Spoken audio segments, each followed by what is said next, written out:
Tout ce qu'il faut savoir de l'actualité économique en 120 secondes montre en main. Les prix immobiliers remontent. Sur un an, les tarifs dans l'ancien ont augmenté de 0,8% dans l'ensemble de la France, selon Se Loger. Et ce n'est pas fini, le site prévoit une hausse des prix comprise entre 2 et 3% en 2026. Mais tout n'est pas perdu pour les acheteurs. Dans certaines grandes villes, les prix sont à la peine. De quoi encore faire de bonnes affaires ?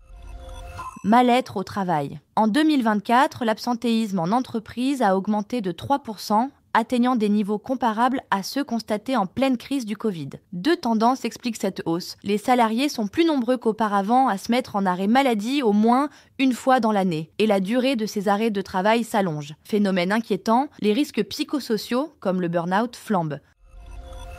425 € par mois, c'est le loyer moyen, hors charge, d'un logement social en France, d'après une étude publiée ce mardi par l'Agence nationale de contrôle des organismes de logement social. Ce tarif est évidemment bien moins élevé que dans le parc locatif privé. À quel point ? Dans les grandes métropoles, les loyers du privé sont 2 fois plus élevés que ceux des HLM, et même 3 fois plus chers à Paris.